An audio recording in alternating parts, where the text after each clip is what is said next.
Ladies and gentlemen, please be seated as we are about to start.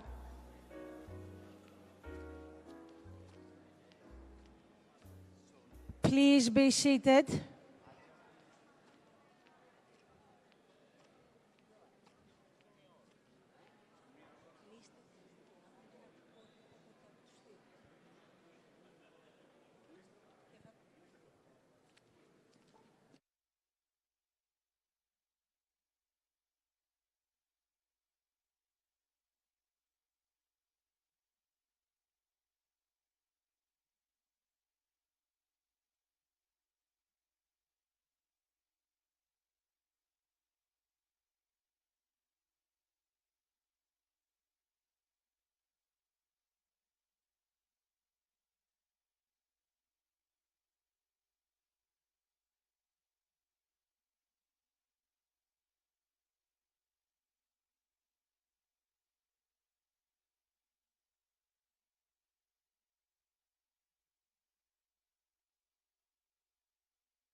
Ladies and gentlemen, please be seated.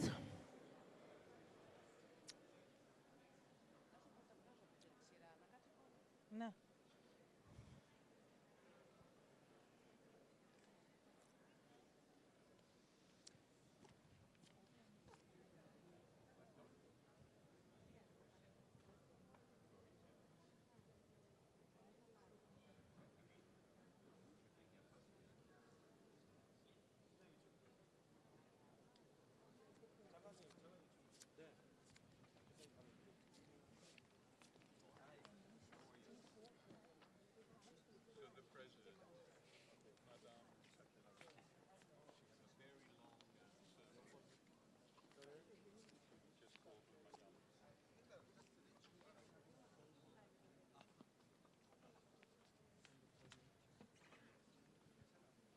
Jeff, thank you so much for being here. Oh, no, how important this is for us.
Please be seated.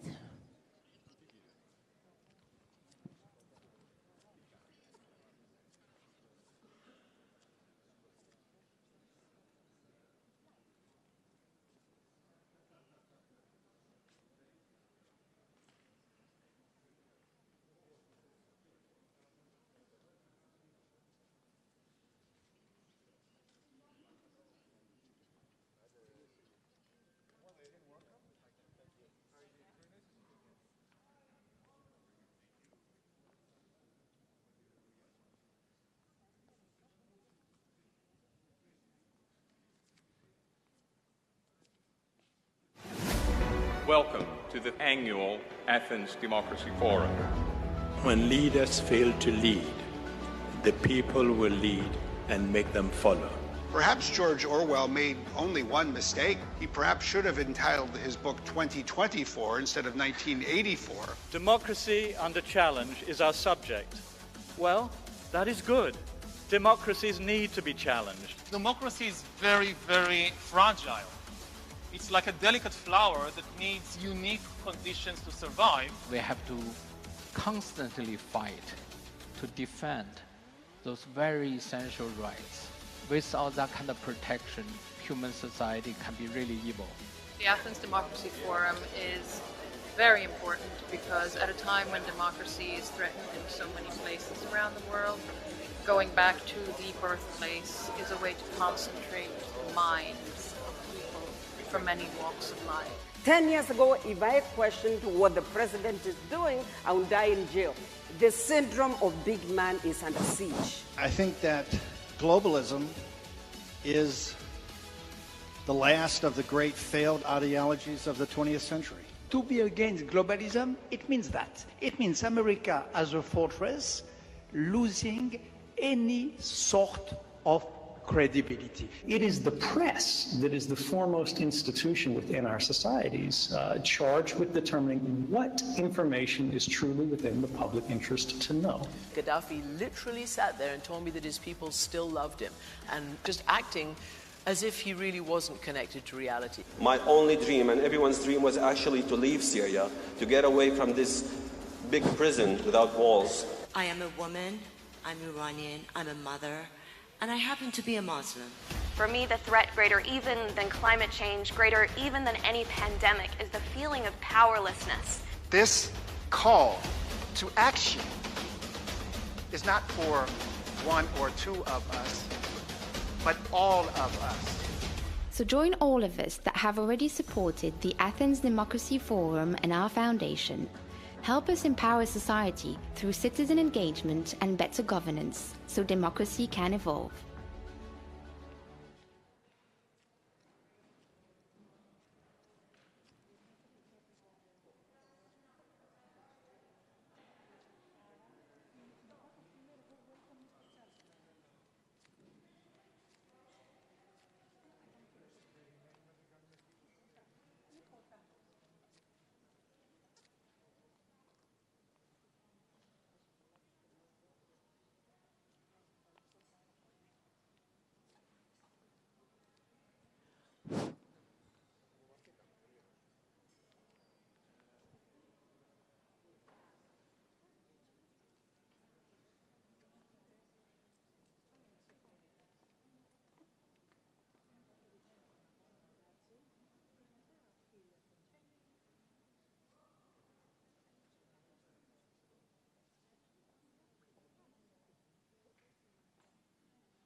Ladies and gentlemen, we are waiting for the arrival of Her Excellency, the President of the Hellenic Republic.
Arrival of Her Excellency, the President of the Hellenic Republic.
Ladies and gentlemen, please welcome the President of the Democracy and Culture Foundation, Mr. Achilles Chaltas.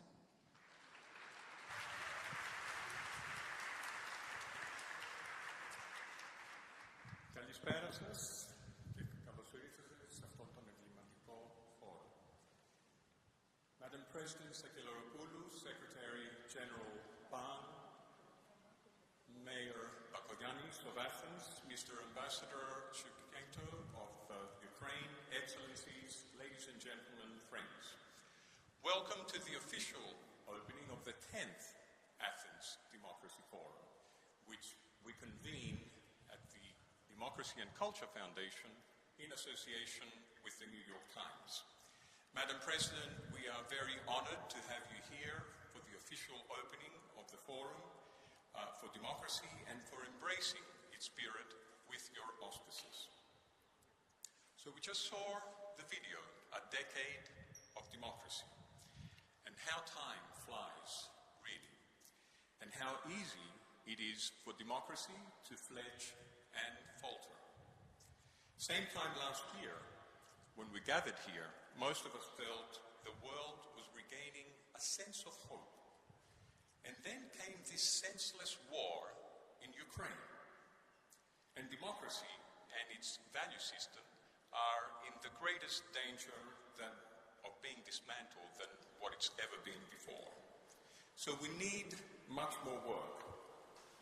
Our theme this year is shaping the next decade.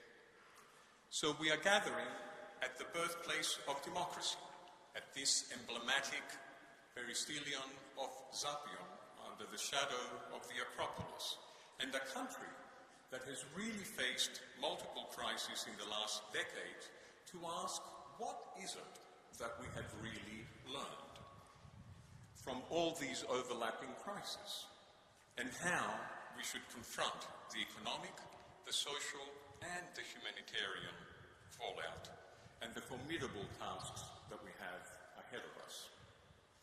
We have seen that democracy can prevail through history, but only if it is truly practiced It's defended, above all, updated and believed in. We have a stellar lineup of speakers and delegates to really roll up their sleeves and apply the lessons that we've learned to real and actionable ideas for the future. And our Paris Bureau Chief and longtime host of the Athens Democracy Forum, Roger Cohen. Roger, I believe you were here the very first time. We'll start this process after the President's keynote address by moderating this year's Socrates-Confucius dialogue. There's a surprise that I'll talk to you about a bit later. Then we will turn to a panel on the state of democracy. This official opening will come to a very inspiring close when Mayor Bakoyannis of Athens will bestow the annual City of Athens Democracy Award to the one nation that is literally fighting for its survival. Ladies and gentlemen, for democracy to evolve, we need partnerships to be forged between the public, the private, and civil society sectors. In this context, we are grateful to have so many supporters and sponsors this year, almost 30 of them. I would like to thank our headline sponsors, Meta and Taipei Academy from South Korea, as well as our gold sponsors, Luminate and Microsoft, and all the other sponsors and partners like the Berggruen Institute and AP Globale from India and many, many more. It is this support that enables us to bring this forum and the program to life, which has the belief of partnerships at their core, focusing on the dual missions of the Democracy and Culture Foundation, which is the forum's organizer now in association with the New York Times, and the two outcomes we seek are really the two derivatives of the word demokratia, citizen engagement and better governance. We are honored to have President Sakelloropoulou with us, with her distinguished record as a jurist, deeply concerned about human rights, civil liberties, ecological issues, minority rights and better governance to launch this year's Athens Democracy Forum. Ladies and gentlemen, I present to you the President of the Hellenic Republic.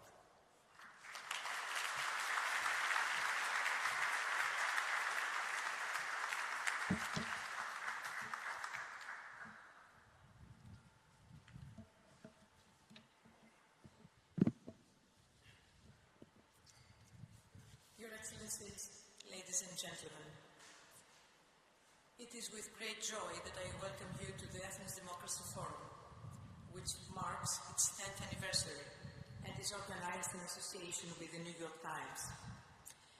Distinguished guests participate at the forum, and this year's theme constitutes an important intellectual exercise and challenge in the current circumstances.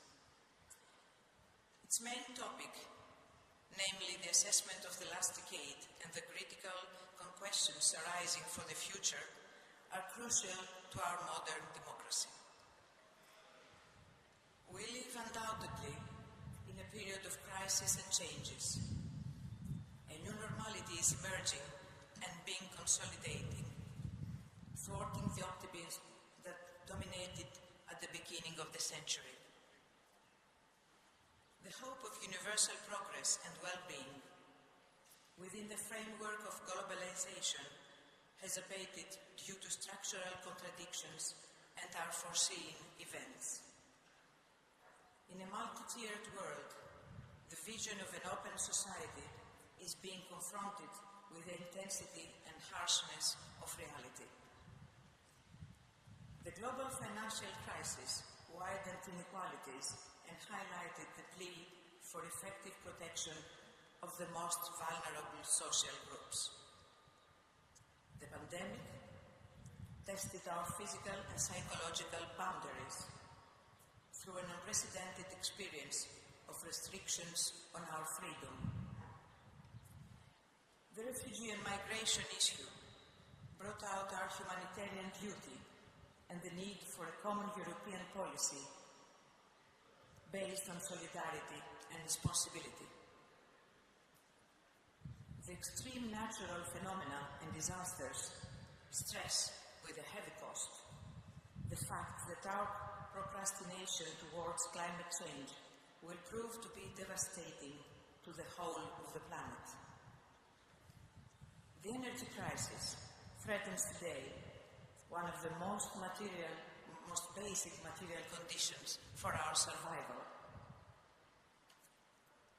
Our societies are being reshaped at a rate often exceeding our capacity to realize the radical transformations happening now.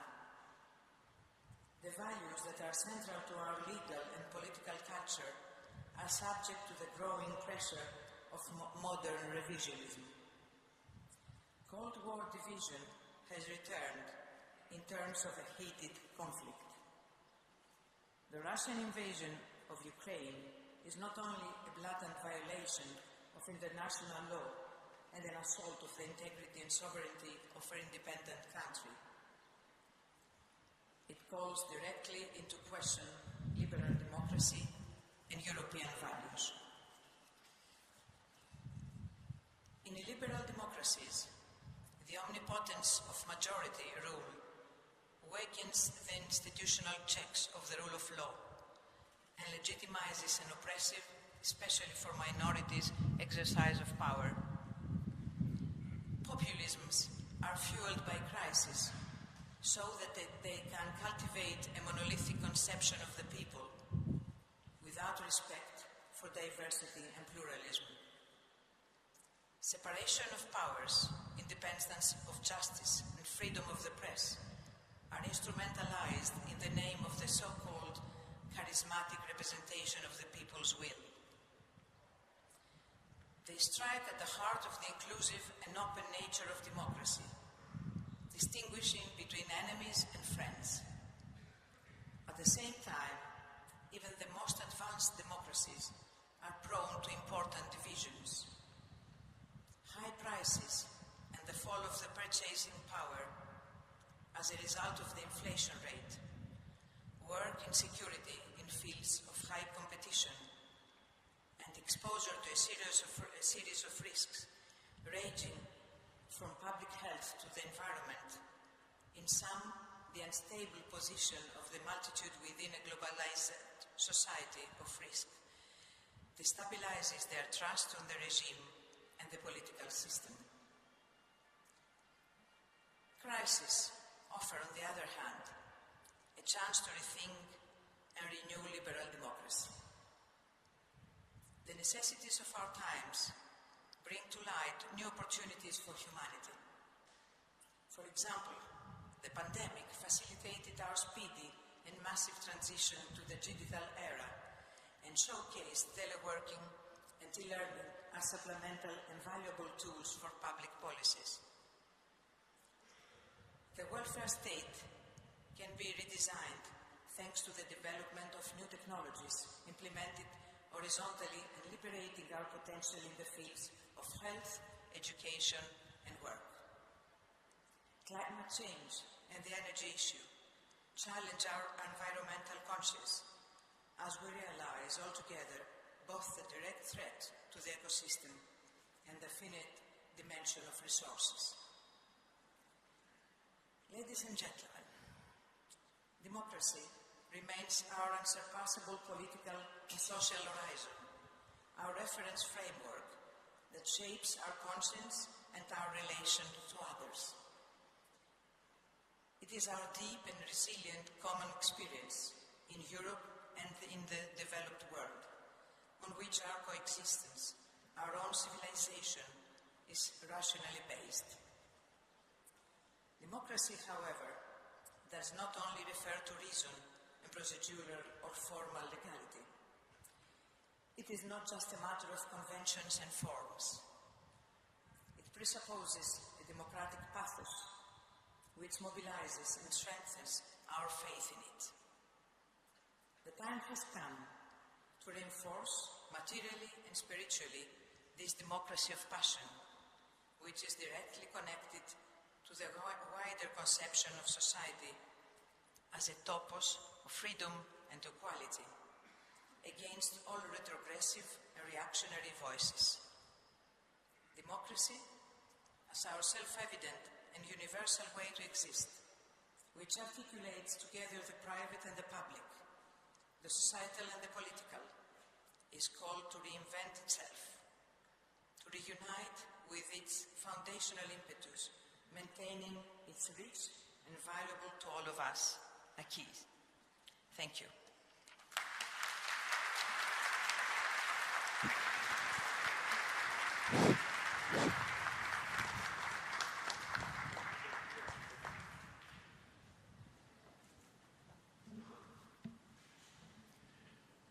Thank you, Madam President, for your inspiring words.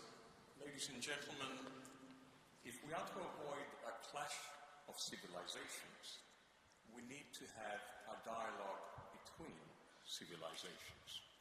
So, 2016, we established the Socrates-Confucius dialogue. A couple of years ago, when I spoke to Jeffrey Sachs, he asked me, why Socrates? It should be Aristotle.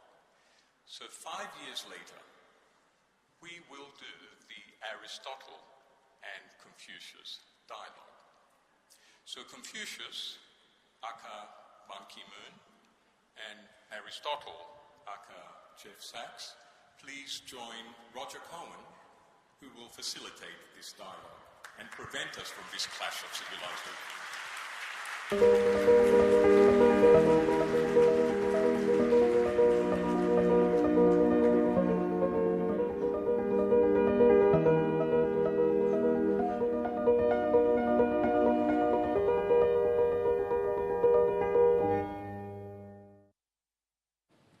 Good evening and welcome everybody to the Democracy Forum, 10th edition.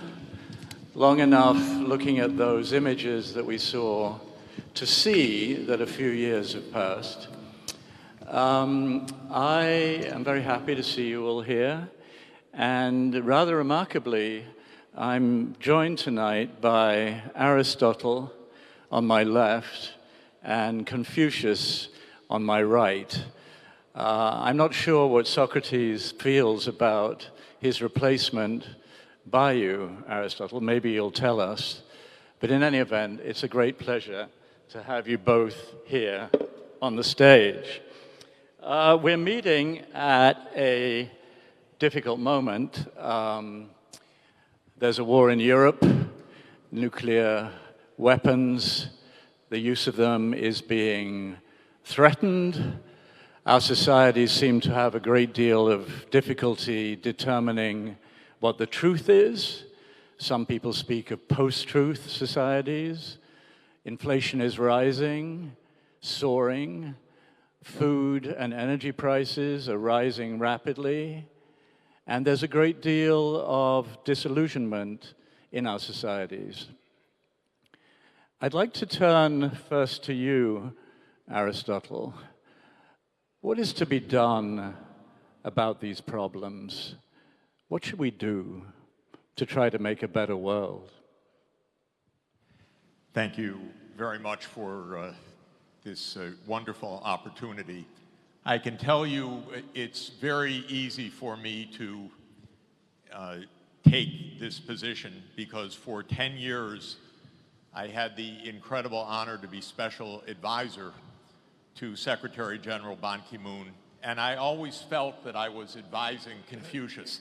I really always felt that I was advising an extraordinarily wise man who understood the core of Confucius's approach, which was relationships.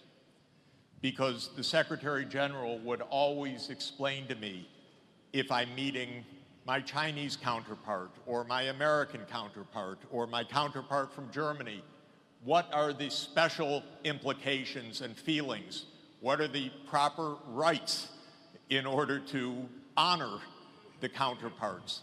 And by honoring those counterparts, he accomplished remarkable things, the Secretary General. In fact, bringing us the two most important agreements of modern times, the Sustainable Development Goals and the Paris Climate Agreement. And those are agreements that reached 193 member countries. To do that, you need the wisdom of Confucius.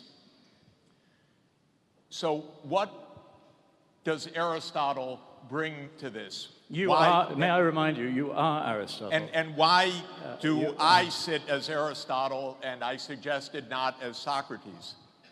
Socrates, of course, was declared by the oracle at Delphi as the wisest person in the world. He had great doubts about that, so he spent his life asking people about what is a good life. They could never give a coherent answer. So he finally realized, maybe I am the wisest person because I know I don't know the answers to these questions. And that was his conclusion. But my sense is that his philosophical grandchild, from Socrates to Plato and Plato to Aristotle, did know important answers. Aristotle gave us the two greatest books on this topic of human well-being ever written in the Western tradition. And they come together as a volume. The first is the Nicomachean Ethics, about personal behavior, and it is paired with the Politics, which is the invention of political science, but not Machiavelli's political science. Aristotle's political science is politics for the good, for the human good. Politics based on ethics. Now, Aristotle told us something of enduring value, 2,300 years of enduring value. But I think in the modern age, the first thing Aristotle would have done is to pick up the phone or send a WhatsApp to Confucius and say, could you come over to the Athens Forum? We need to talk. And here you are. Because it seems to me like our theories, while they're phrased differently, are really similar, because both of our theories put the essence of a good society in virtue. It's the virtue of the leaders.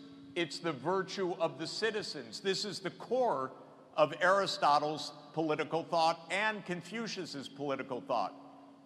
We lost it in the year 1514 when Machiavelli told us, no, it's not virtue, it's how tricky you can be. And then politics became managing power, not cultivating virtue and well-being. And I believe that we need Aristotle and Confucius back again as our real guides, not the study of power, but the management of human well-being based on virtue. Because we've lost even the concept of this, ladies and gentlemen, of what is a virtuous life. And before we hear from Confucius, I want to say my favorite part about Confucius, because it also exemplifies Secretary General Ban Ki-moon. He said, if we can come to appreciate and understand courtesy and music better, there will be no more war. And I want to put underscoring on courtesy, because it's not even a concept. In my country, no courtesy. We have the right to do this. We do what we want. Nancy Pelosi, we fly to Taiwan because we can do that. No courtesy. If there's no courtesy, there can be no peace. There will only be war. So Confucius has it exactly right. We need courtesy. Thank you. Thank you very much, Aristotle. Confucius, if I may turn to you, and please remember you are Confucius. When you say I, you are speaking as Confucius. Confucius, in an age where everybody can shout publicly through social media, and there's so much noise, and as Aristotle just said, a loss of a sense of politeness, respect, courtesy, is it too much to ask that your virtues the virtues you believe in be respected? First of all, it's a great honor to participate in this 10th Athens Democracy Forum for the first time. But last May, I participated in the regional forum in Seoul. So this is my second time. And thank you, Madam President, for your presence. Now, thank you, Professor Jeffrey Sachs, for your very kind words about me. In fact, he was my special advisor, but I was his student, in fact, when it comes to logics and teachings. I hope that Confucius will not be angry about me if I misinterpret what he had taught us. As an Asian and Korean student, from the very young age, we have been taught what Confucius and Lao Tzu, Sun Tzu, and many other Asian great thinkers and scholars have been teaching us. So I've been really trying to use that kind of wisdom during my time as Secretary General. United Nations is composed of many tens of thousands of people who come from different backgrounds. Now here, what I'm going to tell you about the theme of this Athens Democracy Forum. The Why Democracy Forum at this time, organized by New York Times, and why we are here. Because most of the countries are going through very difficult times because of the lack of leadership of our leaders, either elected or kings or whatever positions that they may have. I have met hundreds of world leaders, president, prime minister, ministers.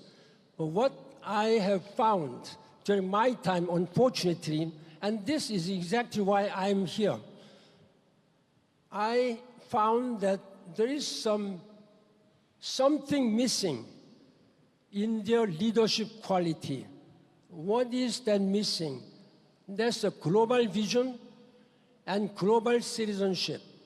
Among so many world leaders, current and past, it was very hard to find genuinely global leader with a global citizenship.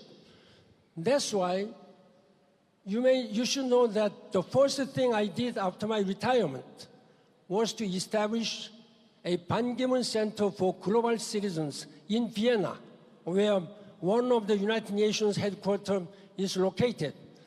I really wanted to train and educate the succeeding generations with some global citizenship.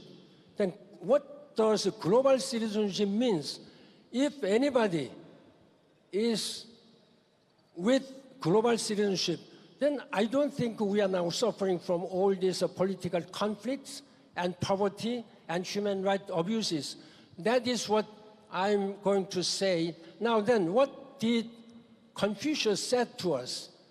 He said, as a leadership quality, the governance of one's governor, governing rule is followed by the families, governance of the family. Then is followed by the governance of the state. Then if this means, for example, if you behave well with integrity in your family, then you will be able to govern the country. Then if you can govern the country peacefully, then you can achieve the world in peace. This is what Confucius taught us. I really wanted to follow his teachings. Confucius, may I ask you a direct question, Confucius? Yeah. Remember, you are Confucius. What might President Putin learn from reading you? President Putin? Yes. If he read you, you wrote all these extraordinary things. I met him many times during my time, but I was deeply, deeply disappointed by what he had done against the Ukrainian people. His illegal aggression of Ukraine should be condemned as strongest possible terms. As a member of the Elders, the private organization founded by Nelson Mandela, composed of former heads of state and government and Nobel laureate, I'm working as a vice chairman of these Elders, and we condemned his aggression, and we even urged the international community to establish a special tribunal, criminal tribunal, to make accountability on him. I visited Ukraine on August 16 with former President of Colombia, Juan Manuel Santos, who is a Nobel laureate. I was deeply, deeply concerned, and it was a horrendous atrocities which were committed by Russian soldiers. Then, at that time, I was also very much disappointed by the silence by many countries around the world, except America, Europeans, and some countries in Asia, like Japan and South Korea. The most of the countries, all the countries in Africa, Latin America, Middle East, I think they've been keeping silence. I spoke out. In this case of aggression, then silence is not an option. Neutrality is not an option. The famous, very respected Desmond Tutu, Archbishop Desmond Tutu, he once said, if you keep silence in the face of injustice, that means you are joining the side of oppressor. This is what I'm going to tell you. Thank you. Aristotle, if I may turn to you, you've journeyed through time and done extraordinary things to get here. You have in your writings the idea of the golden mean, the idea that balance is essential to life, moderation. Aristotle, as you look around the world, do you feel that we've lost that sense of balance, that we just hurtle helter-skelter from one thing to another and have lost this concept that can be an orienting compass in life? I think that the war and the geopolitical crisis between the U.S. and China is a reflection also of the loss of balance, but not only in the way that it is commonly understood.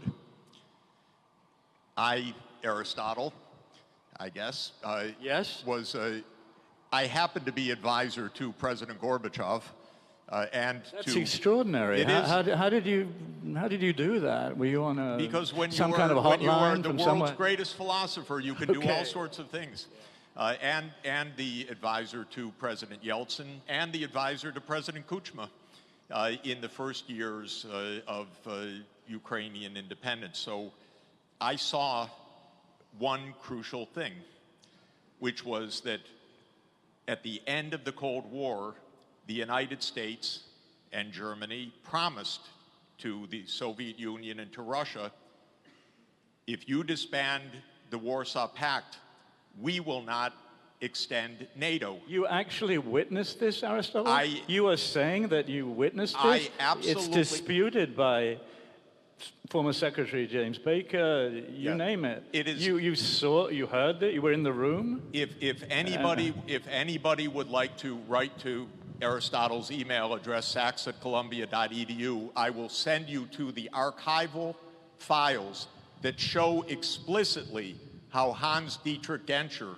said explicitly, we will not move an inch east, and also how the Secretary General of NATO in the NATO meeting in 1990 said, we will not move east at all. So Aristotle, are you blaming the current crisis on the West breaking its promises? I am blaming the current crisis on the lack of balance and moderation.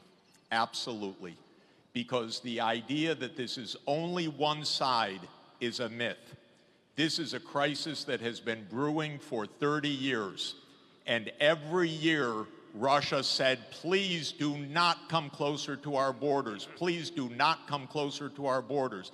Please do not come closer to our borders. That's the truth, ladies and gentlemen. So you think... And in 2008, nonetheless, do you interrupt Aristotle? Well, Please. sometimes I'm obliged to. I know you've come a long way. You must be tired, but I feel I have to from time to time. Please. No, Aristotle. So these broken promises, they would not have been broken if the leaders had been wise enough to consult you. Is that what you're saying? We had very wise statesmen who followed Confucian and Aristotelian thought. You think that you really think they're one and the same? Like George Kennan, who said in 1997, NATO expansion will lead to the next Cold War. He said it immediately. And we entered a region of crisis. And being Aristotle, I called the White House last year and I said, please stop the NATO enlargement because maybe we can still have peace. But they're not philosophers, they're people of action, and they were not interested in stopping any expansion. They declared 3 times in 2021 that Ukraine will be a member of NATO. We trapped Ukraine in the middle of this battle between these two giants. It's an utter tragedy for Ukraine, an utter tragedy. Because if you have Aristotelian prudence, what the Greeks call phronesis, wisdom, contextual wisdom, if you have temperance, moderation, sophrosony in Greek, if you have the sense of justice, excuse my Greek, diokizny. What is it? Diokizny, yes. If you have these virtues, you know, don't push the other side. Don't fly to Taiwan because we have the right to do so. Exercise prudence, moderation, sense of justice, respect for the other side, and then you won't have war. This is what Confucius meant when he said, if you come to understand and appreciate courtesy, we will not have war. Courtesy, please, courtesy. So Aristotle, are you in despair?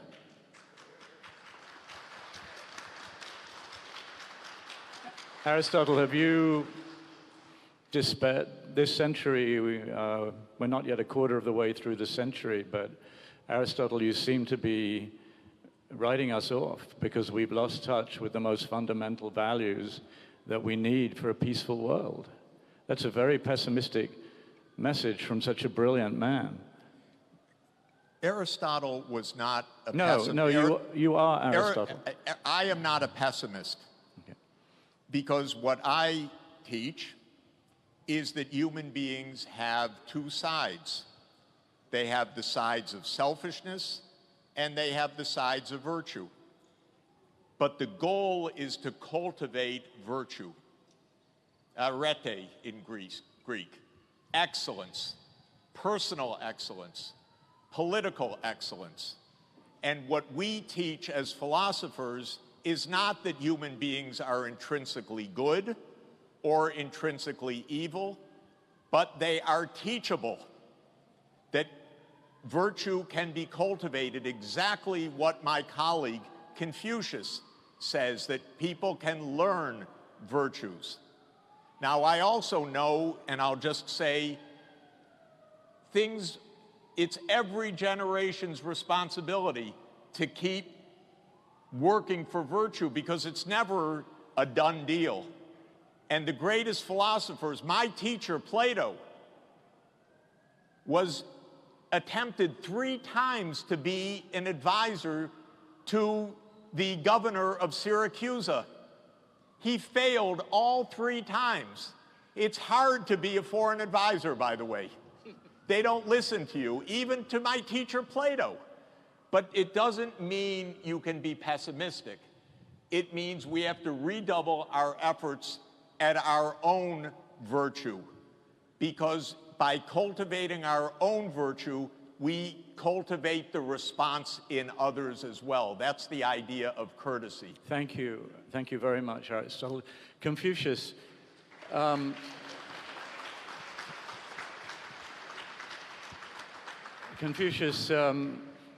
given what you said previously, I imagine that hearing from your distinguished fellow philosopher, Aristotle, that the West is partially, somewhat, maybe largely to blame for the war in Ukraine. That seems to be quite a long way from what you were saying.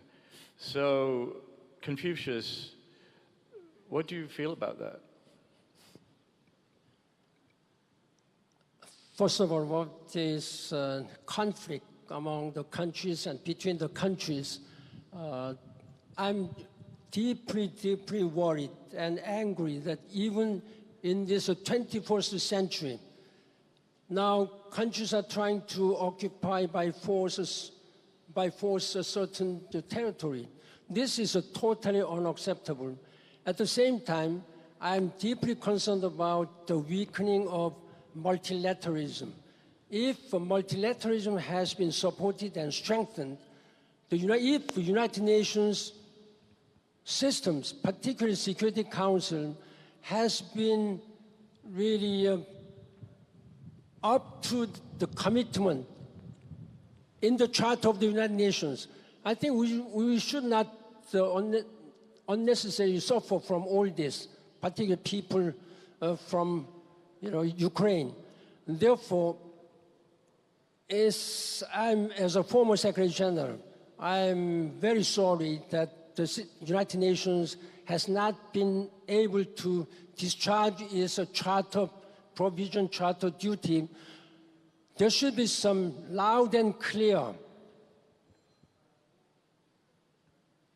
from the international community that they should reform the Security Council.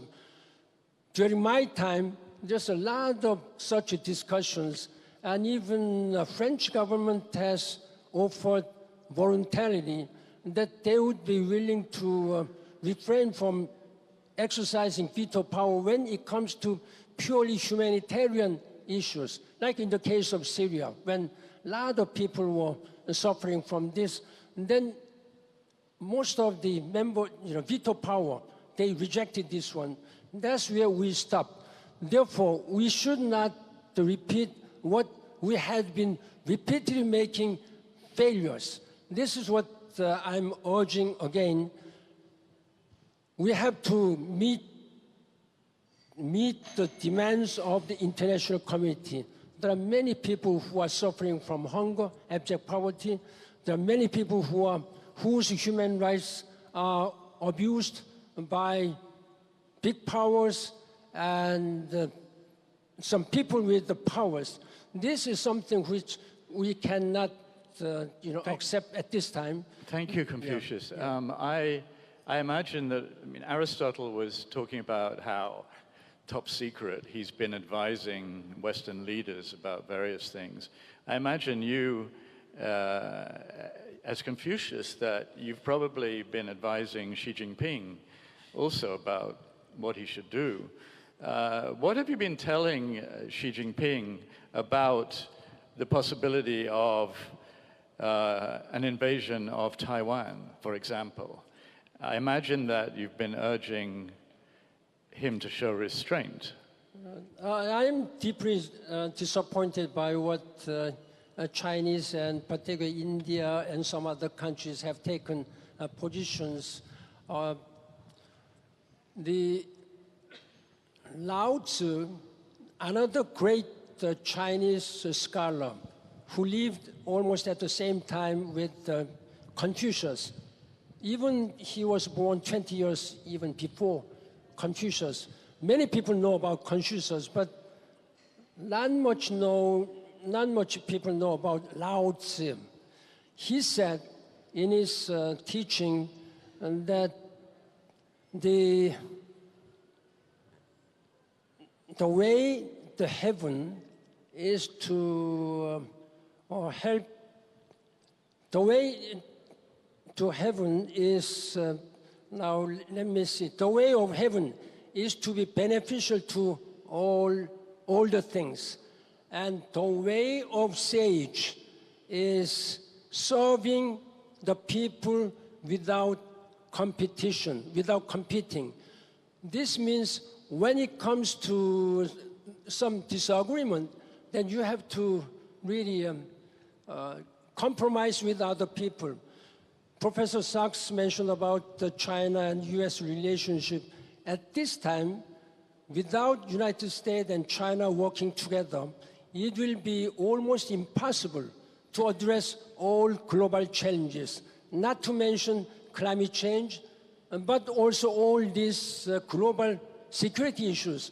And therefore, what I'm urging both leaders, of course, there are significant difference in political systems, ideologies, and the way they are doing. But I think at this time, when you really want to address all these global challenges, we have to join all our hands on the deck together. Both US and China must work together.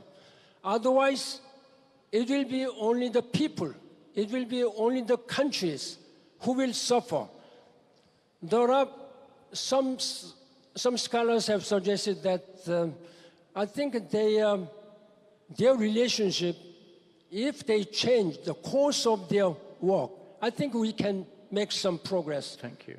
I can say there may be 3 capital C's: cooperation, competition, conflict. But they began with a conflict. When you begin with a conflict, then nothing can happen. Let them cooperate.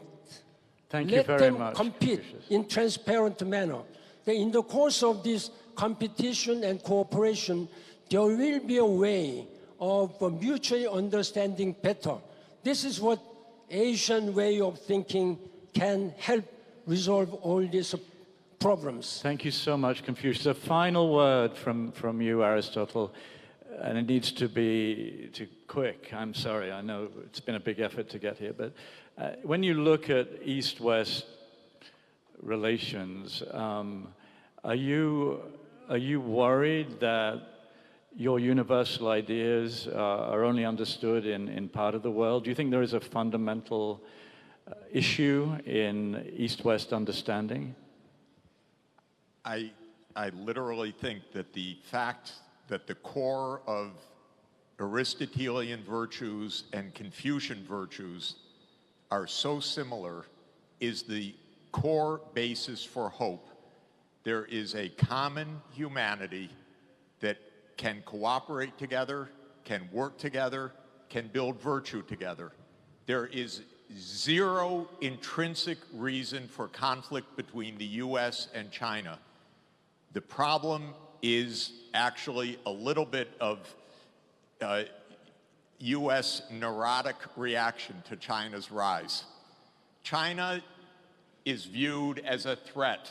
It should not be viewed as a threat. China should be viewed as a normal country trying to have a normal life in this planet. It just happens to have a lot of people in it. And that makes it big. But the idea that it is some threat that must be combated is an unvirtuous idea, because China and the United States and the West can cooperate with each other, and we have to cooperate with each other. But Aristotle, you see no difference between American democracy and the Chinese surveillance state? I think it's absolutely important to understand something about my philosophy, and please reread The Politics. I will, I promise. It's a wonderful book, and it says something. There are 3 basic forms of government: by the one, by the few, and by the many. But they each have a good side, and they each have a bad side. The good side of the one is monarchy. The bad side of the one is tyranny. The good side of the few is aristocracy. The bad side of the few is oligarchy. The good side of the many is republic. The bad side is he called it democracy, by the way. But just so you know, it is mob rule. So we shouldn't You're saying the United States today is a state of mob rule? Did I understand you correctly? We have mob rule in the United States to a large extent. You should be very clear. We had a mob attack our Capitol led by the President of the United States. That's mob rule. That's pure populism. That worried Aristotle a lot when he wrote in 330 BC that we would have populists like Donald Trump or Boris Johnson or many others. But the attempt at mob rule was repulsed. And what? In the end. Nothing's in the end. That's the whole point. Everything is a continuing effort for the good, and we are so far from achieving the good that we need to achieve. We need to do better. But my point is the following. We should not judge simplistically another social system, even another political system, by simplistic categories. I never did as philosopher. I asked the question, is this for the common good? One thing about China that I would like to emphasize, China went from 80% extreme poverty in 1980 to no extreme poverty 40 years later. It is the most successful economic development in history. It learned a lot from Korea, by the way. It learned a lot from Japan. It learned a lot from the neighbors. It's extraordinarily successful. Life expectancy rose enormously. Education rose enormously. Quality of life rose enormously. Hunger fell completely. This is an accomplishment. We should take joy in China's accomplishment, not fear from it. We should congratulate China for its good works, and we should sit down and understand each other, because there is so much common interest, but we don't even talk to each other. We point fingers. We say they're on the other side of the divide. We don't want to talk. The first bit of wisdom, to go back to Socrates, is to talk.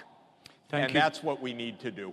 Thank you very much, Aristotle. Thank you, Confucius. Thank you all.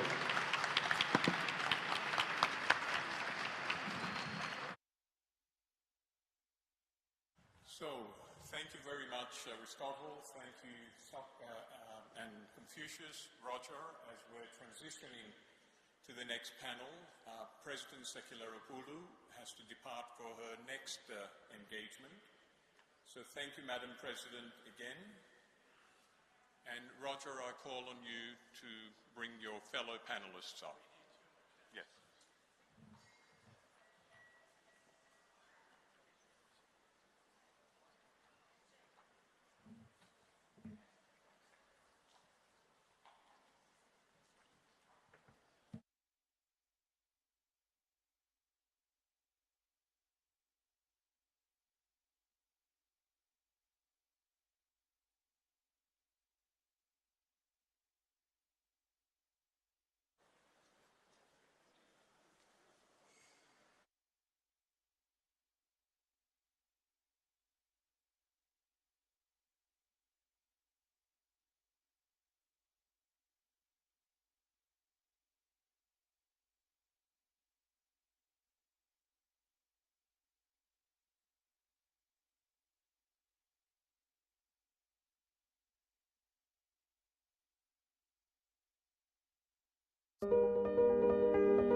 Okay, thank you. Hello. Hello again. Mike.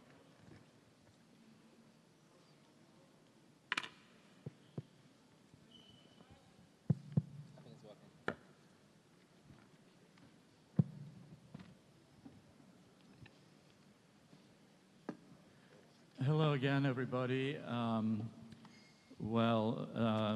The panelists up here are all from the present day, unlike the previous discussion.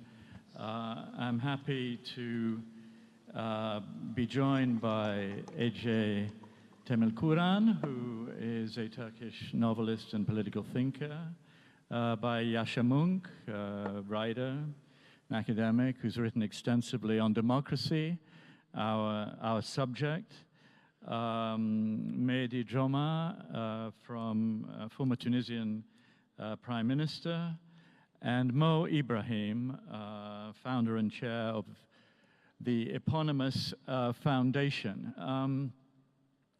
Yasha, I think I'd like to start with you, if I may. 3 decades ago, we really assumed that liberal democracy had won. It was game over.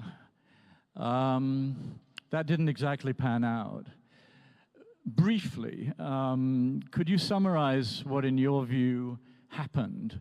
Why did autocratic systems, right-wing movements, anti-immigration movements suddenly get, or gradually get, the wind in their sails? 1, 2, 3. All right. Thank you. That's a great question. Let me start by perhaps setting the scene about where we are at the world today, how the world is different from what it was 30 years ago, and then give an answer of how we got there. I do think that we are at this moment in a real competition, not between East and West, not between North and South, but between democracies and autocracies. We have democracies in many parts of the world, in practically every continent on the world. We have people striving to live in freedom and liberty in every corner of the world, in every part of the globe. But we also have very ruthless autocracies, dictators who want to oppress their own people and who want to expand their power internationally, who are doing what they can to subvert those democracies, who are doing what they can to keep down citizens aspiring for democratic movements. And I do want to take one moment to say that it is very important for democratic leaders to be self-critical, for democracies to be very clear about what they have done wrong, for academics and intellectuals who are citizens of democracies to hold their own governments to account and say, perhaps at this point we might have done something differently, perhaps this strategic choice was wrong. But I also think that there is a very clear contrast today between countries from South Korea to the United States to Greece and other European countries that are democracies, and countries like China and Russia that are not democracies. I think there's a very clear contrast between countries that allow their citizens to express their political opinions without having to fear going to jail, that attempt, however imperfectly, to treat ethnic and religious minorities with respect rather than trying to re-educate them, all of which is a reason not to call certain countries normal. And whatever the flaws of the foreign policy of Western nations may have been for the last decades, it's very important to say much more clearly than the last panel did that Vladimir Putin decided at the end of February to start a war of aggression against the sovereign nation of Ukraine, and that I think all of us here hopefully stand in solidarity with the people who are defending their right to live independently, sovereignly, and in freedom in Ukraine today. Yasha, given what you just said, how do you explain? President Macron, I live in Paris, said the other day something that I hadn't heard framed exactly that way previously, which was we have to understand that demographically, most of the world is not with us. India is not really with us. China is not really with us. When President Zelensky got on the phone to African heads of state, only 4 showed up. They were not interested. So if the choice is at stark, as you just portrayed it, why is it that most of the world doesn't get it? Well, so first of all, I would very much distinguish between governments and people. There is a lot of people in Russia, especially in the last days, who are deeply upset by what is being done in their name, by their government, but they are not able to choose democratically. There are many people in China and in other countries that very much see the fought for this war with Vladimir Putin and with Russia, even if their governments may not be on that side. But I agree with you that going back to the question about the perspective for democracy, we assumed in 1990 and 1991 that the ideological battle had been won. We assumed that democracies would be able to keep their citizens satisfied and to keep them voting for moderate politicians. And what's happened in the last decades is a couple of things. The first is that we haven't been able to offer citizens enough economic growth and enough assurance that their futures are going to be better than in the past, which has made them impatient with their own political systems. The second is that we have often ended up with very complacent political and journalistic, if I may say so, elites that have started to look down on a lot of the citizens in their own countries in a way that has provoked a very deep and angry counter-reaction by people who feel disrespected by their own institutional leaders. And we have been blind. They felt they were held in contempt?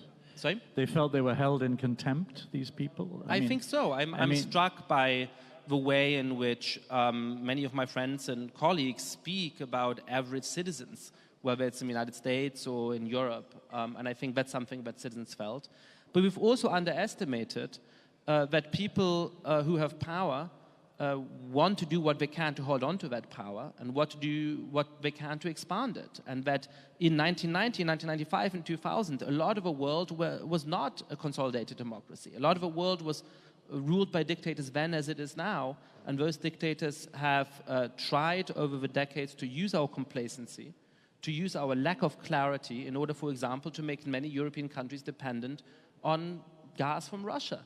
And so I think what we need in the next decades is political systems that are much better at having economic growth that actually ends up in the pockets of ordinary citizens, much better at finding a cultural compact within our countries which ensures that we are respectful of ethnic religious minorities. We are also respectful of every citizen and the place and the value that they have in the country.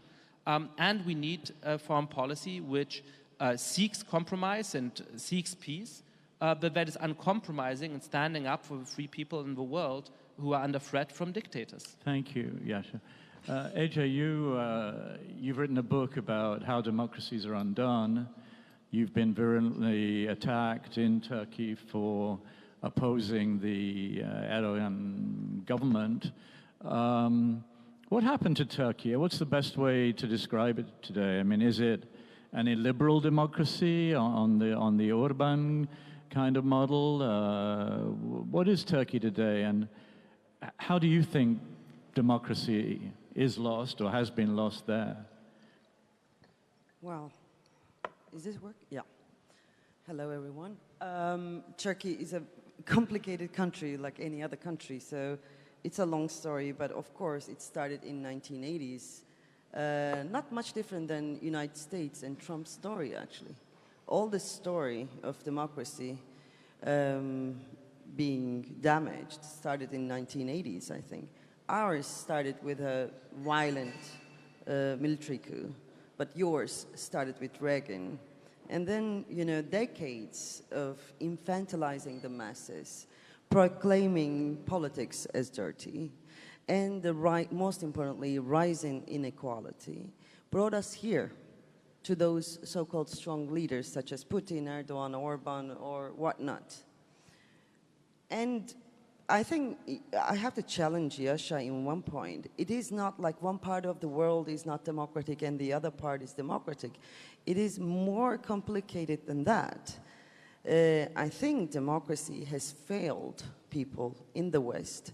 And Macron, as you said, is now trying to protect. Macron or other centrist politicians are trying to protect democracy from the people, which is an ironic thing, especially to say in Athens. We are talking about democracy, and this is a very fancy place. This is a very high-level meeting.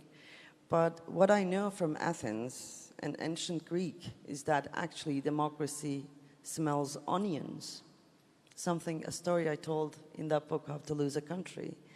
In Acropole, people were climbing to Acropole every day to build a democracy once. And each one of them had a loaf of bread under their arms and an onion.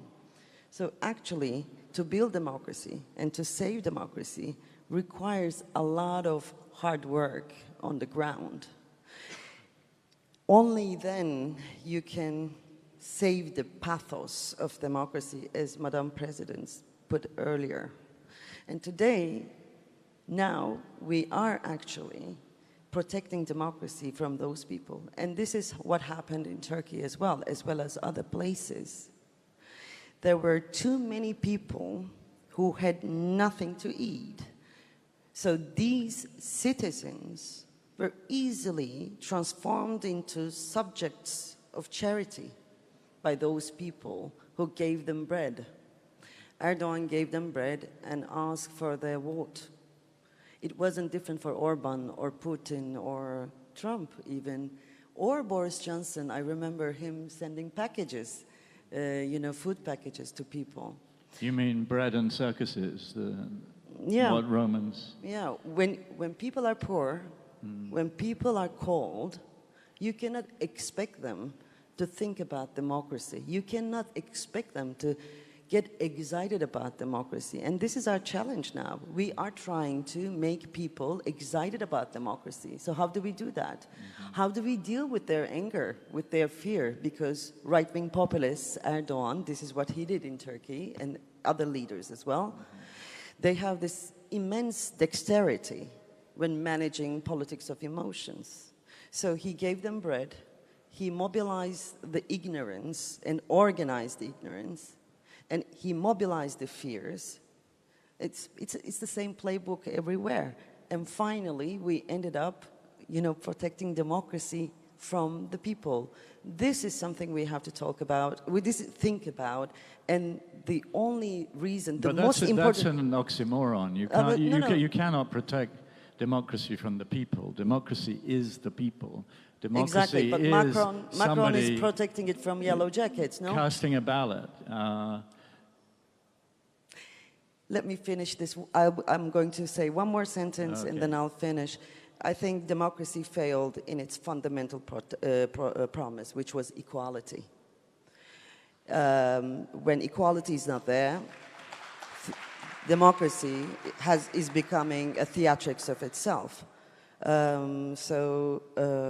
If we cannot deal with social equality and the problem of, neoliberalism, I think we don't have much to do by fixing here and there democratic mechanisms. And this is what we tried in Turkey for quite a long time. It didn't work. Thank you. Mo, could I... Yeah, the rapid rise of enormous inequality has been, particularly I think in my country, the United States, has been absolutely devastating to democracy. Mo, could I turn to Africa a moment, which will account for 25% of the world's population by 2050. Nigeria will be bigger than the United States with a population of over 400 million.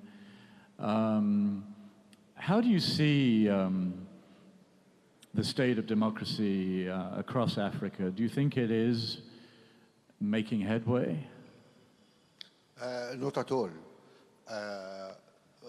Let's speak frankly.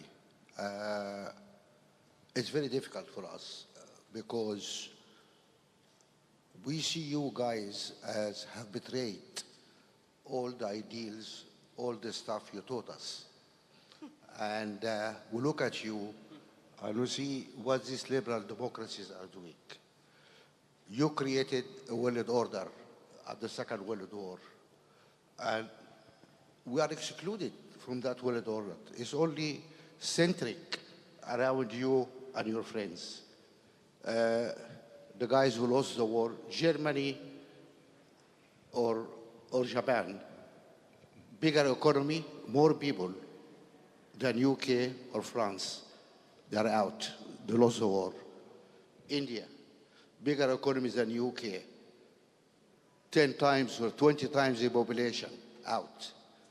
Whole of Africa, 1/4. That's why I love the UN, but I'm sorry, your organization is dysfunctional. Cannot make any decision, cannot do anything. Why? Because you have 5 guys sitting there with red cards, having impunity, giving impunity to their clients, and you tell us this is a world order. Sorry, this is not a world order. This is nonsense. Then a country invade another country, and you are in outrage. And many people, I mean, you go to the UN to have resolutions or whatever, and half of the African countries, almost just less than half, did not support the resolution. 28 countries supported the US resolution. And I got a lot of calls from my friends, what is happening? Why you guys are not? And I said, let me find out. So I called some friends, some presidents. I know very well, I don't know where they stand. I said, excuse me, why you abstained? You know, the answer was so simple, was, right, you want me to condemn an aggression against a sovereign country. But what happened in Iraq? Was that an aggression against a sovereign country? Was there a UN resolution? What happened in Libya? All of Sahara, all North Africa suffering now from the intervention of Libya. You help create all the terrorist groups there. Kalashnikovs there as cheap as ice cream. Because all these weapons, you threw it there to change regime. When you say you, you mean the West? I mean the West. So you're because telling you're telling us that anti-Western sentiment in Africa, anti-Western sentiment feeling in Africa no, there is rampant. It's not anti-West at all. Okay. People love what the West talk about. The West idea of liberal democracy, we love it. I'm as liberal Democrat as anybody in this room. But I look at you, and you're not practicing what you talk about. Look what happened during the pandemic. You guys set a World Trade Organization, free trade, yeah? But, vaccines now. No. I don't give you vaccines. US banned export of 32 components. Under the WTO rules, which you created, in case of emergency, IPR can be suspended in case of emergency. Did we have in our history more emergency than COVID? Why you guys stopped WTO allowing us to have access to vaccine? I mean, so people look at you and say, guys, are you for real? Yeah, let me ask you something then. So what you're saying is that our model is not credible. You're saying that we're hypocrites. You're saying that all our talk about liberal values, democracy, rule of law, it's very selective, it doesn't apply to everybody. So what does that mean for trying to establish democracy in Africa? If the model is not credible, then what are you left with? This is our trouble, because I go around Africa preaching democracy. And people said, I sat many times across the table from a president, and he said to me, you want me to build my country as a, US as a model or China as a model? Look at US, the Congress cannot pass a single decision. Polarized. Look at the Supreme Court. Is that a court? This became weaponized. This is a political organization. This judge is a Trump judge. This judge is an Obama judge. And, excuse me, he says, if I appoint judges here, those guys cut my head. They say, I'm interfering in judicial, but they are doing it over there. So if the courts lose legitimacy, if the parliament doesn't work, they say, is that the model you guys giving to us? So what is the model you're left with? Is it despotism? I say it is broken, but it can be repaired. The problem with other system is very difficult to repair. But that is the only way I can answer. But I can see the cynicism. I can see why people are unable. You look at all these organizations, the World Bank, the IMF, etc. It's all U.S.-centric. You excluding other people. And no world order. That's why when you talk about the broken rule of law, the world order, this has been eroding all these years. And the sooner we try to integrate other people in this system, the better. But no, we sit with our Red Card Security Council, we control the World Bank, we control the IMF, and we say, oh, why people are not following us? Macron is right. Half the people are fed up. But that is not only our problem in Africa. Roger, this is your problem too. In France, where we live, the fascists were very close to the Élysée. But they Yesterday, lost. Italy is taken over. But they lost. Sweden last week. In Italy, they won. In Sweden, they won. What's happening in Europe? Why the discontent of Europe is because people are questioning this liberal democracy. Are you guys real? Okay. What happened with the financial crisis? What happened with inequality? We can get back to that. Let me bring in. The danger is in your society also. I understand. Yeah. Let me bring in Mehdi because.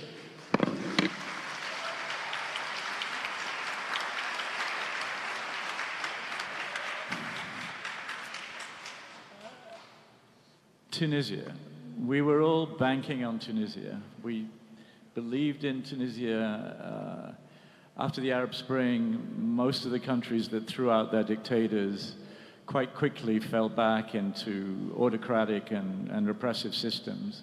But not Tunisia. And Ennahda seemed to suggest a way that Islam and a functioning democracy could coexist. Ennahda gave up on the push to impose or include Sharia law in the constitution, and there were a whole series of compromises.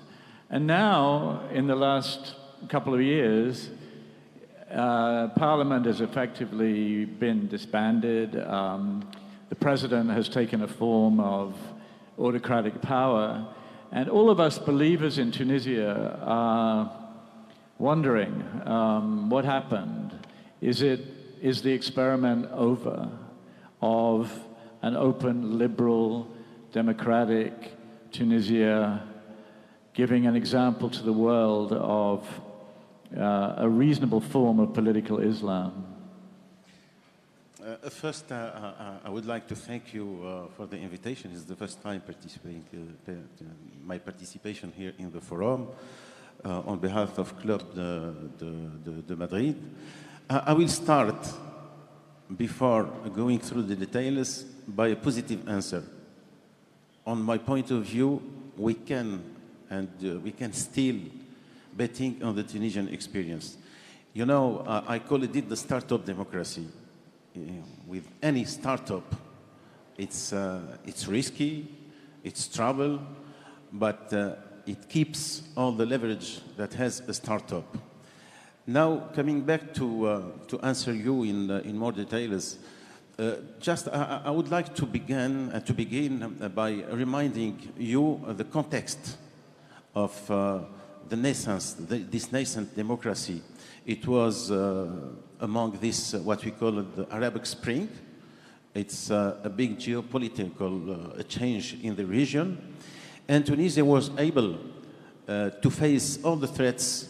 This insecurity and stability, the threat of terrorism. We succeeded, even with this open system of governance, with this democracy, with this lack of authority sometimes, we succeeded to go beyond that. And today we are facing a threat of terrorism like any other country in the region, or even in Europe. So, one lesson from this experience in Tunisia: we succeeded to face these threats. We succeeded to set up institution with a new constitution. And I remember it was a big effort made in the constitution, taking advantage from all the experience through the world to have the best thing. Myself, I organized the first election, and it was really fair and applauded by all the world. But we forget something, that democracy is not only elections, is not constitution, is not a text. Until now, we're still discussing all the articles of the text. My own experience shows that... So what is democracy? For me, democracy is... the target of democracy is the citizen. It's the freedom, it's the prosperity for the people, prosperity, security, their freedom, the rule of law, all these values. So that is what the Constitution guarantees. No. Let me finish my idea. Maybe. No. I think that the Constitution is very important. But my idea is not there, is to say it's not enough. You need the right leadership to run that. And the experience and why we have troubles today in Tunisia, because we organized an election, but people were not prepared, and the leadership we raise is more skilled in the debates, in the political fighting, in ideology, but no one has a vision. No one knows how to drive this plane. You know, you have a state, you have institution then to run and to manage. If you are only skilled in the opposition to make speeches, to make debates, it's not enough. And really, if there is something that we have to pay attention in the nascent democracy, it's different from the ancient or the mature democracy, which has some tradition of institution. And I can say something. I mean, is President Kais Saied today, is he a dictator? No, I will explain the process. What happens after these successful elections in 2014, 2015, that there was big expectation from people, but there is no efficiency, and we did not succeed to give back dividends of the democracy of the people. But the whole point of a democracy is if the leaders are lousy, you throw them out at an election and you get another government. If you decide, halfway through, this is no good, and you disband the parliament, that's the end of democracy, right? No, of course. Of course, and that's why I still believing that we will succeed by the end. But it's difficult because each time you arise a new government, they fail because they are not skilled. It's a problem as well of knowledge. If you never manage anything, if you never check it, you don't know how to feed people, how to organize things, how to manage, how to get a vision, how you can manage, how you can manage a country without a vision, without a knowledge of the geopolitics, without a knowledge of all these changes. We are not a big power in the region. We are a small country. So we are subjected to all the influence of what's happening in the world. We are subjected to the financial change, to the economic change, to the security, to the political.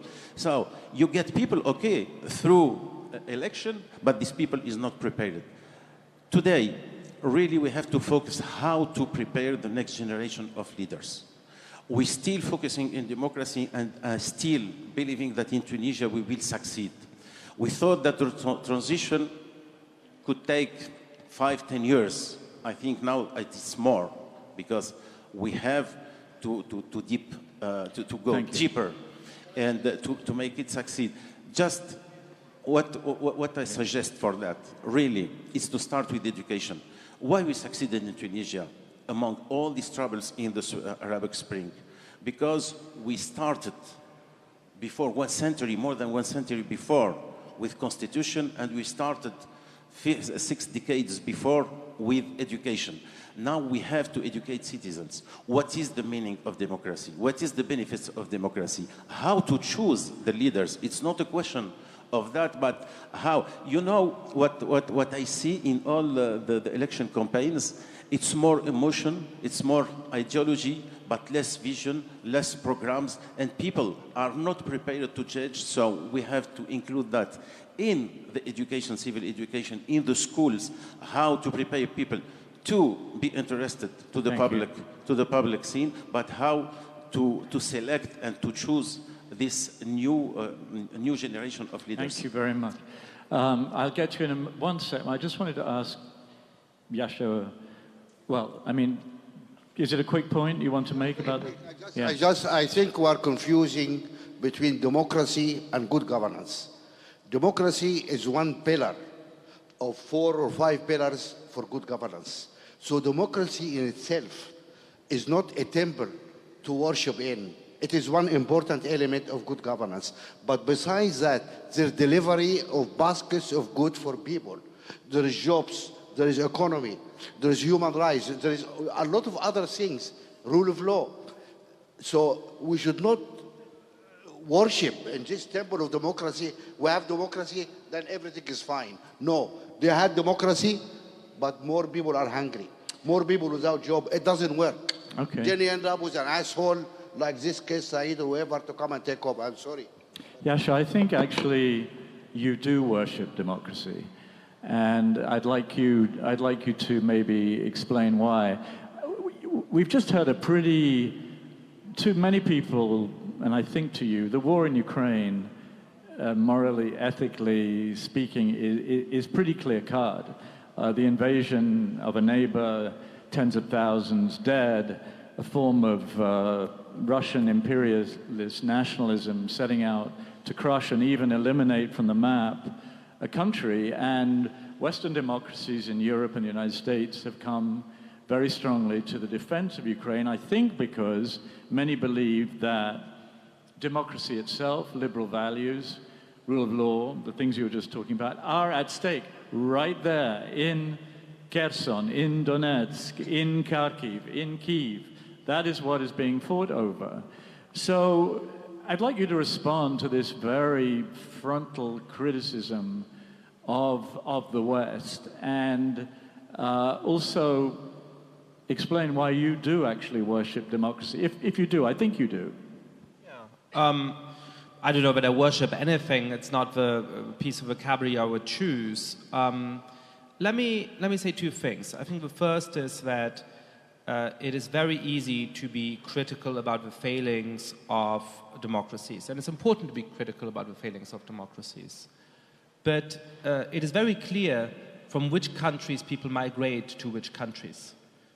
There's not hundreds of thousands of people at the borders of the United States or of Sweden who are trying to leave the country right now. There's many thousands of people desperately trying to leave Russia in order to avoid getting drawn into this war.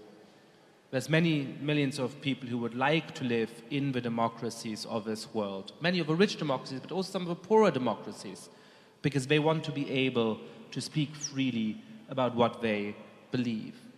And so, you can talk about the great values of democracy, which are important, about the promise of equality, about the promise of good governance, about the promise of allowing people opportunity to pursue their dreams, whether it be economic or others.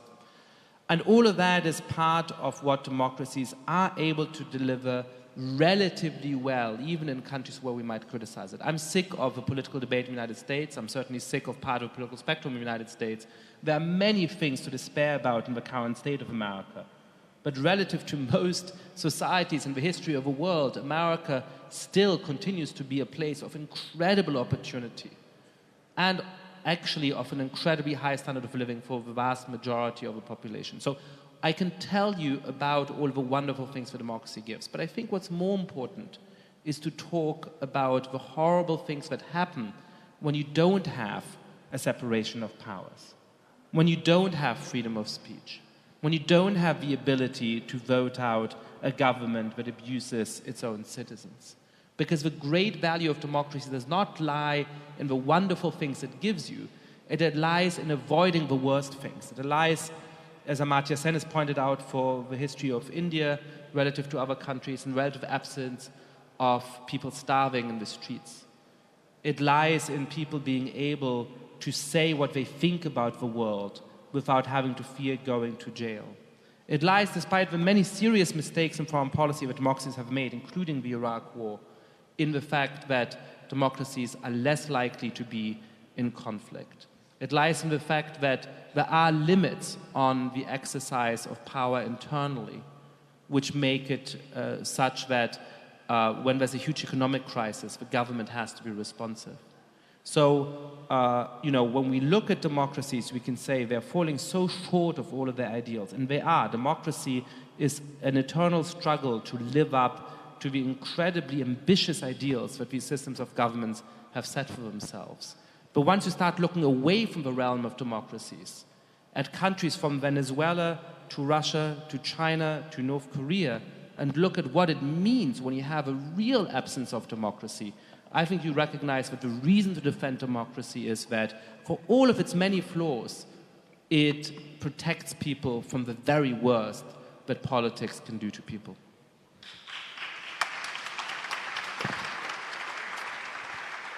AJ, I think I got the impression you wanted to say something, so yes, please say I do. I always want to say something. United States is still the place of opportunities. Europe is still the place that people from Africa swim across Mediterranean to come to. So obviously they have democracy, some sort of democracy, but we have to be careful. In New York Times, in Guardian, in several places, when Trump was elected, when Boris Johnson was elected, there were these articles, and the title was overused, "Winter is Coming." I don't know if you remember. It was the fashionable title at the moment, Game of Thrones, code. And I always wanted to say, you know nothing, Jon Snow. I come from Turkey, and you don't know what it is, what's at stake here. And I think finally, after Italy, Sweden, we are understanding what is ahead of us. You said that, but they lost for France or for Trump, or I don't remember. Well, in the end, Macron's majority. Yeah, he won clearly. That is the thing that we shouldn't be saying. We shouldn't repeat too many times, because first of all, these movements, fascist movements, and finally New York Times called them fascist as well, fascist movements actually determine the entire playground, and then they pull the entire political sphere to the right. So they actually won already. And it took the big, mature democracy of the United States, the entire establishment of democracy, to bring one clown down. This is very, very serious. I mean, why? So, democracy involves respect of the people's choice. So why are people moving to the right, as you just said? I mean, is the problem a little bit a conference like this? I imagine most people here are on the liberal side of the political spectrum. I mean, are there a lot of people in a lot of countries who are tired of being told by people like us what they should think about gender, what they should think about the immigrant next door, what they should eat in order to change the planet, why they should buy an electric car, which in France, even with all the subsidies, is way more expensive than they can afford. All these people in the metropole who have no idea what it's like to live in the periphery, where there are no more hospitals, no more train stations. And here we are, all gathered, mouthing away about, what is right and what is good. I mean, people are moving to the right for a reason. What is the reason? All those matters you counted are very important, of course. But what matters is what these people think about redistribution of wealth and universal income. All those things are important, but this is more important. There is a cultural element, a strong cultural element, don't you think? No, it's an ideological element, and we have to make it clear. It's not cultural. And also, isn't that showing showing contempt? I mean, Excuse me? Isn't that a form of contempt for people who culturally have different views of... No. I don't mean that. All these you know, all this list you counted are very important to me, and they're very close to my heart. Yeah. But what determines the destiny of democracy, the future of democracy, what we think about redistribution of wealth or universal income. And I think this is, of course, more, you know, wider scale thing, but when it comes to real politics, I think what is important is the centrist liberal politicians have to decide if they are more afraid of fascists or leftists. Because the center, that was another, you know, popular title in Western media for quite a long time. Center will not hold without the left. And Biden knew that. That's why he won the elections, actually. So this is what the centrist liberal democracy, you know, the liberal Democrat politicians have to think about. They cannot go more right than the fascists. So there is only one side that can help them, that is the left. So that is why we have to think about redistribution of wealth, universal income, and those things that matter to people that will get really cold and hungry this winter. And that it will be the winter, I think. That winter will be this winter. It's a difficult winter coming, certainly, with the war and energy prices, food prices, markets in a free fall. It's going to be a pretty combustible time, I think. Mo, when you look ahead to this coming winter and beyond it, and consider the future of democracy, we've been here for a decade. We've seen all kinds of crises, including here in Greece with Golden Dawn at one point, looked very powerful. But Greece has prevailed despite an enormous influx of refugees. So sometimes the worst does not happen. I think it's important to remember that. And democracies are resilient and they're slow to anger, but when they do, watch out. So what do you see in your crystal ball? I love to be an optimist, and my job actually when I go around is to be an optimist. But frankly, in this room, I'm worried. I'm really worried. A number of reasons. Our pain in Europe, the threshold of our pain in Europe is quite low. You remember what Draghi said about the people dying in Ukraine, but you guys need to lower down your air conditioning? And people upset, you know. We are happy to fight to the last soldier in Ukraine, but not to pay more for our petrol or our gas, because our threshold, we are pampered. We are really pampered. And our scope of comfort, look at all this trouble we have around us. Why? And that's what Putin is trying to do. The threshold of pain in Russia is higher than here. So the game is, who's going to scream first? You guys or our guys? I think that is dangerous. I think that's debatable. I think what you said is debatable. It's dangerous. I'm not sure the threshold for pain in Russia. Look at the threshold for pain in Russia right now. I mean, there are lines miles and miles long at the border of Georgia. Those people felt the threshold of pain getting very, very close to them. Yeah, but you look, there'll always be some nice pictures on TV or whatever, but we have to be careful. All the opinion polls, and independent ones, showed that this guy, unfortunately, has high approval rating. His approval rating is higher than Biden approval rating in US. This is a fact. So there is difference between wishful thinking and fact. I wish this guy died tomorrow, honestly, but there's difference. This guy has support so far of his people, and they suffered a lot. But Mo, if you put a gun to somebody's head and you say, "What do you think of me?" The likely response is, "You're great." Okay, of most human beings. Yeah, look, the fact, what I know from Wisdom, I don't read Russian. Unfortunately, I don't know the language. But from the Western media, from Western sources, everybody agrees that this guy approval rating is very high. Anybody dispute that? Anybody dispute that the approval rating is high? This is the Western media. This is not Pravda. Come on, guys. Let us just be realistic, not wishful thinking, okay?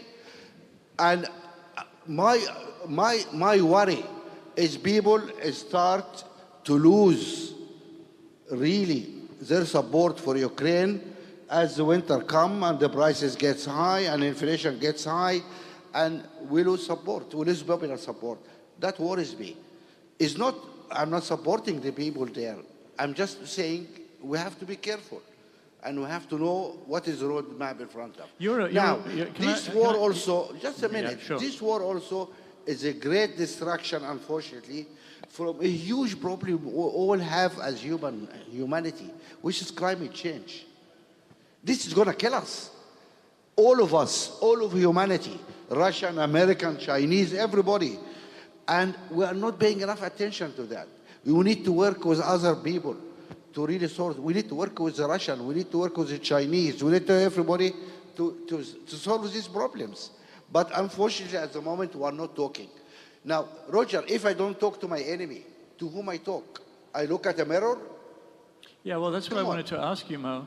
Oh, apparently time is up. Sorry. Okay. So we can talk till morning about this. Yeah. I thought I was going to be instructed over here, but over there. Roger, okay. Can I say one sentence only? Of course you can, yeah. Because we didn't mention this, and there are very many women here, so I want to say this. Today in Iran, women are dying and because they are rising up against the tyranny, one of the most horrible regimes in the world. So let's send our solidarity to them from all the women in Athens today. Thank you.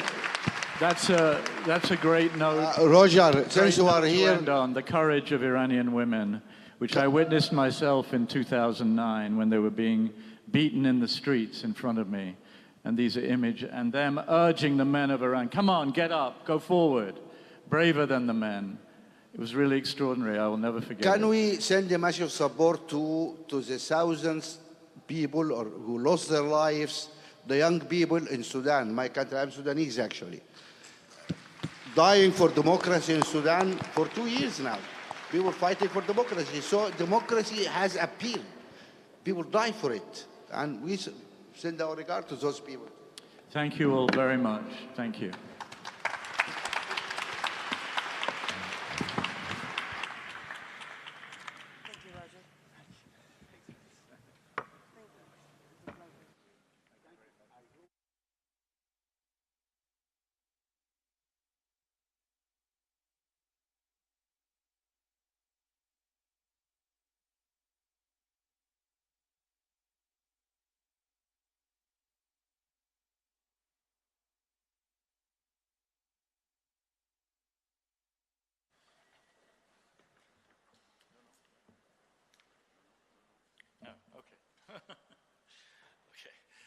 Well, thank you all very much.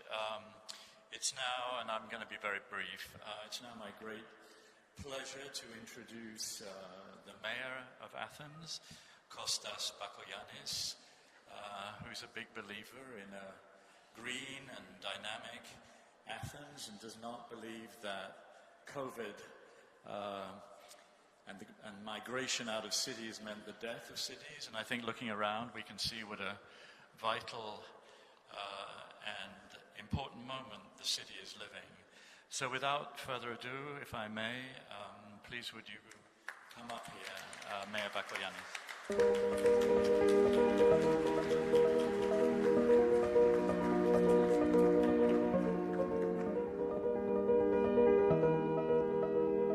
Ladies and gentlemen, Your Excellency, it's a true privilege to be here tonight, and I would like to thank you for joining us at this award ceremony. Now, I'm sure that all of you feel that you know him. Actually, The whole world feels that they know him, inspiring millions and millions and millions in Athens, in Greece, in Europe and beyond, to root for Ukraine's victory. Since Russia's unlawfully invaded the country in February, President Zelensky has masterfully paired the everyman charisma with his uncommon social media savvy, bridging physical distance, breaking national, cultural, or language barriers, and meanwhile, impressively, fighting against the odds, disproving predictions, and making the impossible possible. His language, ladies and gentlemen, is universal. It is the language of defiance. It is the language of dignity. It's a language of an unfolding good humor. A language that moves us all as he stands against barbarism and has become a symbol of the heroism of the Ukrainian people. It is a language of moral courage that is particularly familiar, if I may say so, to us Greeks, who often in our history have found ourselves as Davids against the Goliaths, and have also fought hard, proving that might does not make right. Let's not forget that the call freedom or death heard in Ukraine today strikes a chord for us Greeks who celebrated last year our bicentennial of the Greek Revolution. It is most importantly, ladies and gentlemen, the language of words that are backed with deeds. Deeds of steel, historic and heroic deeds. It all began at the night of the 24th of February, when Russians started their advance on Kiev. President Zelensky knew that he would be their target. He could have left Kiev. Arguably, the survival of the Ukrainian state depended on the survival of its president. But he chose to stay. He chose to stay in Kiev. And he famously proclaimed that I don't need a ride, I need weapons. And that was the very first link in a long chain of great feats and good works. Ukrainian men and women, young and old, reminded us all, however trapped we are in cynicism and disenchantment, that heroes are not only those who wear capes. Heroes walk amongst us. Heroes are ordinary people who choose to do extraordinary things. Heroes are those who, in moments of supreme crisis, face the ultimate test of leadership and prevail. They prevail upon themselves and upon others. Heroes for a noble cause.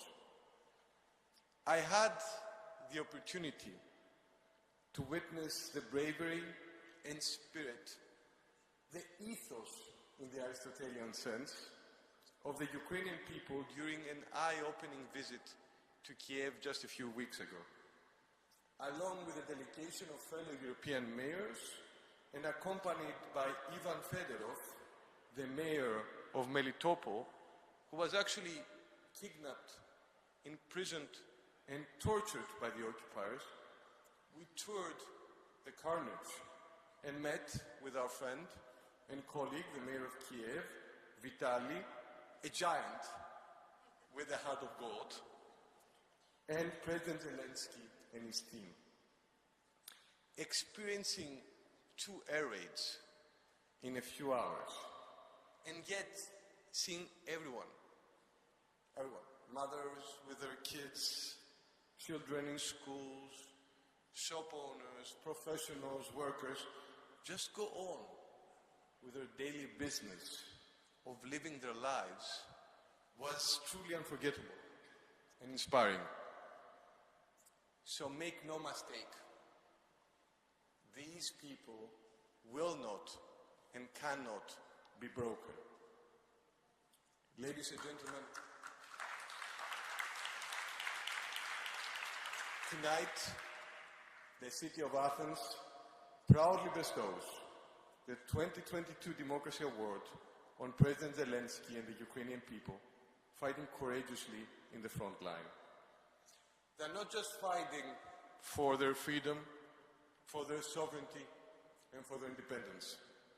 They're not just fighting for a people's right to choose their own path and live their own life. They are fighting for our European values, the very idea that was born in this city 2,500 years ago. Democracy. It's a very, very simple notion that the rule of the many is always better than the rule of one. It's a very, very simple notion that for humanity to evolve and progress, one needs this safety, quoted by Winston Churchill, that when somebody knocks on our door in early morning, we know it's a milkman. They are fighting for all of us. After all, this war is targeting our unity and our future. Winter is coming. Maybe a cliche, but it's true. And the coming months will be far from easy. Against this aggression, determination and strength is needed. And Athens stands with Kiev. Mr. Ambassador, we're looking forward to welcoming President Zelensky in Athens at a time of peace. And we are thankful that he has chosen to share a video message with all of us. Шановна пані президент, Madam President, fellow participants of this forum, all those who cherish the democratic system and wish to keep it for generations to come. There are many debates in the world nowadays about democracy, what imperils democracy, and how to defend it. And what exactly should be done for democracy to win under global confrontation? People feel the approach of a decisive moment in a centuries-old confrontation between democracy and tyranny. It is therefore that I wish to share my confidence with the Athens Democracy Forum that we can guarantee the future of democracy just as we can protect it. We can do this because we know what brings the strength to democracy, what lies in the heart of it, what sources the freedom for every bit of a democratic society and every single person. It is unity. This is the most important aspect. Democracy is about the rule of law, the respect, the procedures, and the equality of the free and freedom for all. But it is the unity keeps it all running and full with true freedom. The unity makes democracy alive. In case of the fully atomized and alienated societies, lacking the stable connections between the nations, when someone might fail to give a helping hand to others in need, the democracy weakens, subsides, and falls apart. We've already seen this many times in our history. The case of a small but energetic and highly united tyrannical minority of party being able to oppress the society of people without the unity and trust. We have seen some democracies deciding to stand aside while other democracies were threatened. Eventually, all of them would have to face the threat, even those not affected by it at the beginning. We have seen that people may become disappointed with democracy should they feel inequality and humiliation or a lack of emotional connection with those in power. It might turn into a fascination with someone autocratic. Now, then what? A tyrant starts destroying his own society to preserve their personal power. This is exactly what has been happening in Russia over the past 30 years. Therefore, unity stands for a universal response, a unity in society for the people to feel a connection with each other, to have something in common that would grow and bring more freedom, more comfort, and more well-being, a unity between societies and states. All democracies should act in unity as a joint community of all and help one another in times of need. It is not only a matter of relations between the leaders of states or the presence or absence of historic ties, but a matter of fighting for a democratic system. Should we stay and act together, no one would become an overwhelming threat to us. This is something you can see about the war unleashed by Russia against our people and against our common democratic system.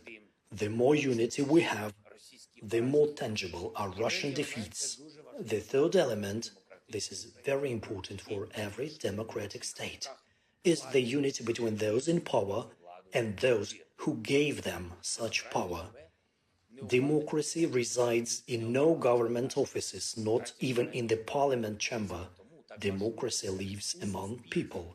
That is why it is so important to avoid having isolated groups within societies, like privileged groups or unintegrated minorities. After the full-scale invasion of Russia into Ukraine, we have managed to build the greatest unity of Europe and the democratic community of the world. But there is more that can be achieved. We have much work to do to reinforce our unity, and every step we make would bring more protection for democracy, not just somewhere, not just in some country, but in general for all of us and for our children. For all free nations, forever free.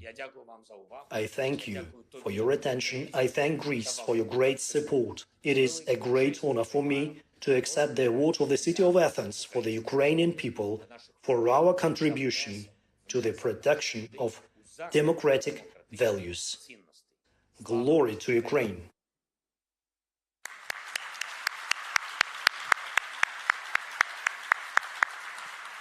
Mr. Ambassador, it is an honor for me to present you with the award of the City of Athens.